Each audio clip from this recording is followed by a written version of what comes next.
Hey, what's up, you guys? Bloody Jacob here to bring you my weekly review of The Strain on FX. This week we've seen Season 3, Episode 4, which was called Gone But Not Forgotten. And I want to apologize, I know this review's coming out a little bit late tonight. But, I was hanging out with my girlfriend. We did watch the episode together, finally got her caught up on the show. She's pretty into it, which is, of course, good for me. I'm just really lucky that we share, so many interests as far as, TV and movies go, and, different things like that. But I did have to take her home afterward. She doesn't always want to be in all the videos I do. So I apologize for the lateness, but, I do have somewhat of a life, so there's that.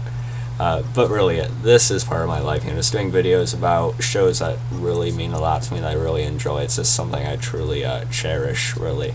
But anyway, this episode, it was a pretty good one, It wasn't as climactic as, last week's episode was. I was praising last week's episode because it had something in it that easily could have been like a season cliffhanger or something like that, I think. But this week's episode also was up at a pretty high level. We had a really interesting different dynamic going on with Setrakian and Fet, and sort of the friction between them. And then we also just found the strigori side of things in a very different place than we've ever seen it, with the master, of course, being decapitated, of course, with one worm going into the sewers and such, but it left a lot of the others in disarray as well, on that side of things, even Kelly right down to, right up to Eichorst.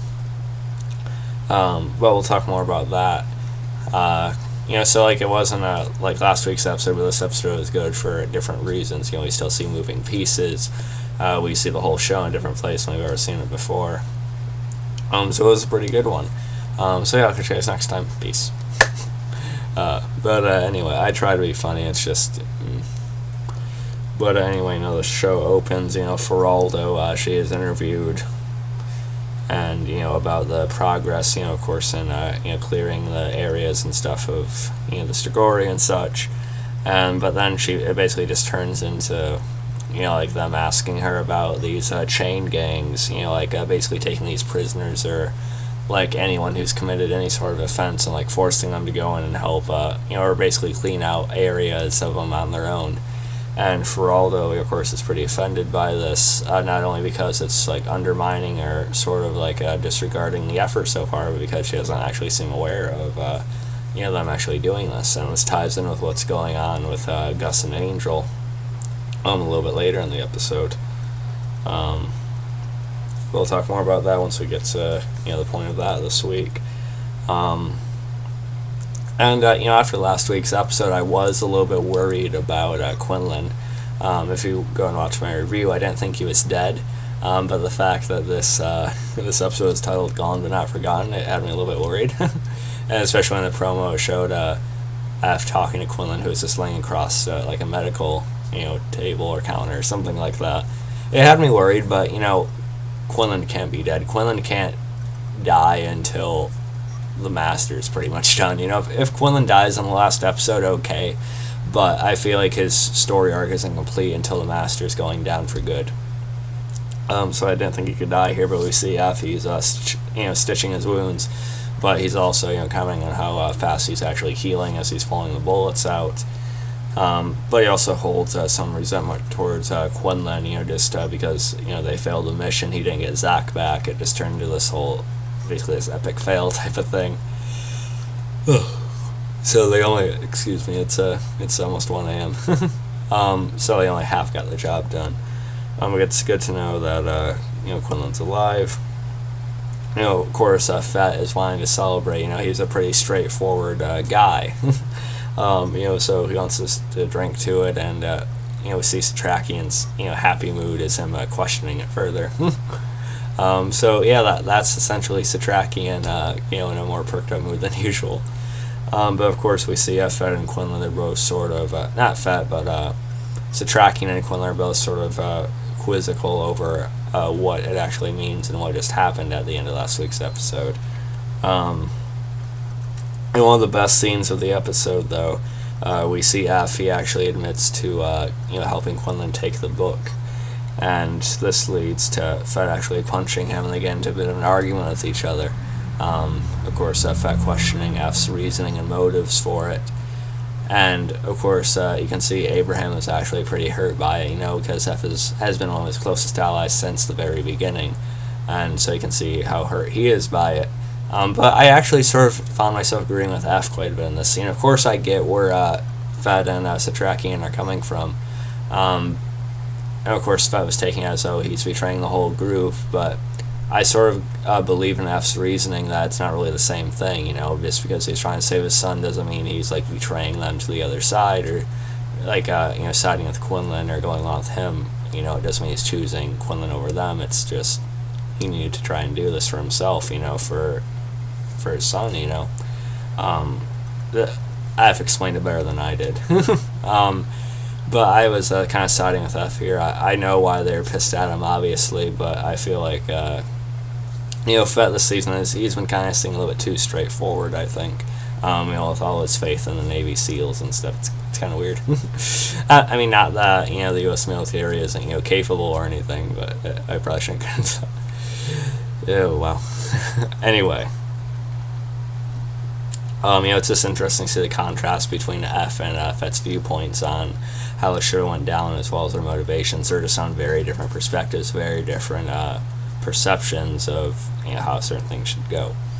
But very good scene nonetheless, and it's really different to see this group have this sort of friction. And I really like that. It's going to put all of them on a different path for the season, I think. It's going to be making it more unpredictable to see where they're all going to go. And then we also had Dutch, during this week. She stops at a safe house. So we get a lot of Dutch and F actually bonding, as they, drink and such. And I actually really like their scenes together. Some people are annoyed because they think they're, setting up like another love triangle, except this time between, instead of Dutch, Fet, and Nikki, it's Dutch, Fet, and F. And yeah, I can kind of see that.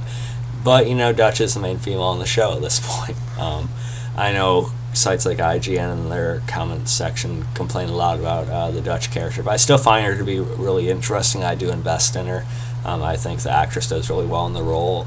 So I think people really just pick at the show way too much in general, though. They complain about it every week when the show is absolutely one of the best out there, for me.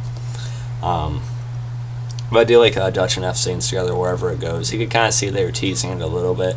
But I feel like their characters do really click and sort of parallel in ways that we didn't really notice. When Dutch was first introduced in season 1, they both changed quite a bit. F's on a very different playing field compared to before and such. So I think it's pretty well done. And we see this feral strigori. We get a sense that of course the strigori and all are all in disarray because, like I said, even people like Eichorst and Kelly are unsure of what happened to the master, and the strigori, they're not being controlled by the master, they're not being coordinated in any way, so they're just lashing out one by one, not really sticking together so much necessarily. And this strigori actually attacks Zach, but Kelly has to snap its neck and kill it. And this is when Eichorst comes in and says they will strike back. And the plan he comes up with is actually pretty explosive. But it's pretty clever what he does, although we'll talk more about that in a second. But I sort of like the feeling that even, it's just a different dynamic having our strigori side of things be a little bit more unstable than they're used to, not so precise and in control of everything. So I like that portion of it. Like I said, Setrakian and Quinlan are questioning the master's state. They talk about the crimson worm, and we see when Quinlan confronts the ancients a little bit later on. Of course, for some reason the picture is unclear right now. Sorry, I don't really know what's going on with that. So let me see what I can do. I apologize about this, guys, but I don't really know what's going on with the screen. But I am here, so just listen to the sound of my voice, okay? But as we see when there it goes. As we see when Quinlan confronts the ancients later on, even he wasn't aware of the whole Crimson Worm thing. He didn't realize it would have to come down to that. He just thought decapitate him or kill him in some other fashion, like with the sun. That'd be it, but apparently not. And we see Gus and Angel, they're still being held, and they're basically forced to be a part of these chain gangs, which we heard about. And of course, this turns into a disaster, and the Strigori show up, and they kill a couple of the others who are being forced into it. And Gus sort of notices how they're more, like, out of control and such, more chaotic in the way they're going about attacks. We see Feraldo, she actually comes over there a little bit later and to get a look at it, because she actually wasn't aware of these chain gangs being a thing. But it seems like Kowalski, one of the main people with the push to take back the city, he actually was aware of it, and he was kind of putting that into action. So Feraldo seems pretty upset by that. And we get the first scene of her and Gus actually together. So that was interesting, seeing those characters sort of connect in a certain way. Let's see, and of course she's disappointed in Kowalski. And we see Eichorst, he's actually planting C4 in the bodies of the Strigori, like slowly cutting them open, and then planting it inside their stomach, basically. And of course we still have F and Dutch bonding, so drinking away their sorrows, which again, I really like their scenes together, but it's just me apparently. But I really like their dynamic, whichever way it goes, romantic or not, love triangle or not. I take notes. Let's see.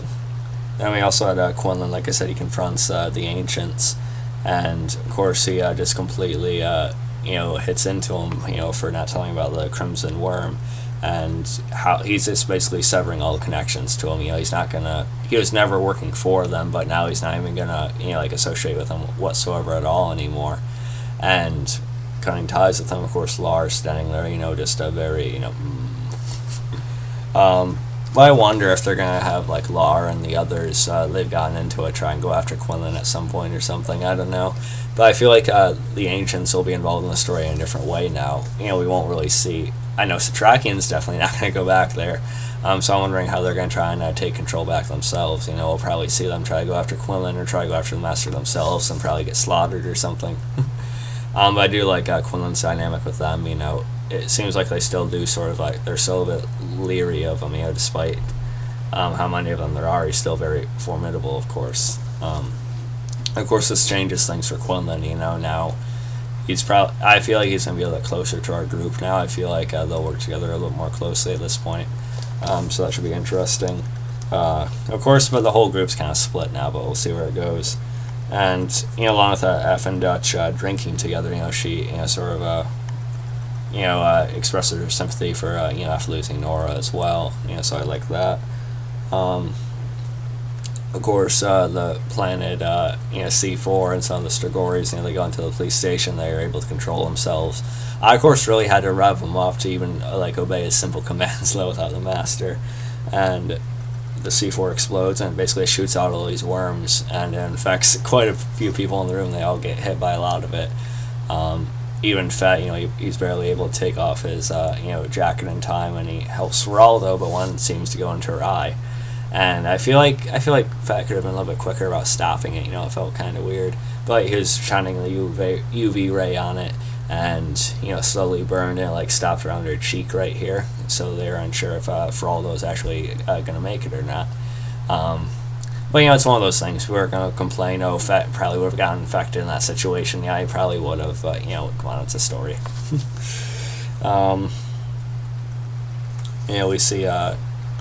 We see they try to get a hold of Ephraim, so you can look into who's infected and who's not, especially with Feraldo. And of course we get the awkward reunion between Fet and Dutch. They ask how each other's doing, and Fet seems a little bit jealous that Dutch has been spending time with F, especially with what Fet holds against F at this point. And yeah, the triangle is there, but again, I enjoy it more than others, I guess. Fet checks on Feraldo, and they're sort of wondering how the attack happened, because with King Rat being destroyed, how could they coordinate like an attack like this? And I thought it was kind of weird that no one really brought up Eichorst, because Setrakian's one with close ties to Eichorst, so maybe he would figure. But all the others have run into him a handful of times by now, so you would think that the Nazi butler would be brought up, right? But it is what it is. And Feraldo, she turns out to be clean. She ends up confronting the reporter and has her arrested. Mixed feelings about this, so it's good to see Feraldo stick it to her. But at the same time, it's different how she's being a little more forceful with how she's trying to go about things. But maybe that's what she has to do. She has to resort to maybe like sterner tactics in order to match what Eichorst and the others are trying to do. I don't know. We have F and Dutch going out for drinks again. I kind of like it. And then, of course, the strigori attacks F. F is going to kill it. Then the master, you finally see the master sort of semi-reveal himself again. The eyes light up in the strigori. And the master basically taunts F about Zach, saying how he failed. And, saying, oh, yeah, do you really want to know what I did to Zach? And then just not answering him. And, of course, the strigori lashes out and F has to kill it. So that was interesting. We knew the master was still around. And it's still a question of who is the master going to use for his next vessel. The obvious choice would be Zach. And of course, with F being a big primary threat, that would definitely make F quite a bit more unstable and perhaps get him to screw up as well. The master's planning. So that would make sense. And I know Luffy wants to see Zach die sooner, but at least this would guarantee that the body would have to be destroyed at some point by the end of the series, right? If he was the vessel for the master. I still feel like they might throw us for a little bit of a loop. Maybe the vessel ended up being Fet. I don't know. I'd hate to see that because I love Fet so much. But I'd admit Kevin Durant would make a pretty creepy master. But I really hope it's not Fet. I think he's too likable of a character. Same with Setrakian. He's just too deep of a character that we're into at this point. And another possibility is Eichorst, but it's sort of like the Eichorst is his own character, his own villain. I feel like it would take away from him if he was just like a body for the master, not his own thing anymore. But I think it's probably going to be Zach. Chances are, but that'll create obviously a good dynamic against F and such. But yeah, overall, this is a pretty good episode. Not quite on the level of last week's, but it continues the trend of good for the strain. Strain's always good to me. Plenty of moving pieces in this episode, which is pretty fun to watch. Creates sort of more of a disarray and uncertainty that we haven't even felt in the show before. It's definitely going in a really good direction, and season 3 will probably turn into the best season so far. I already feel it. But yeah, overall good episode. I give it about 8.5, 8.6 out of 10, I think. And let me know what you guys thought about the episode. Again, sorry for the lateness, but life. And next video will probably be a review on Godzilla Final Wars, and we'll see you after that, alright? And so I hope you guys enjoyed the video. You can follow me on Facebook, Twitter, like, subscribe, and peace. I haven't done the clap thing lately, but there it is.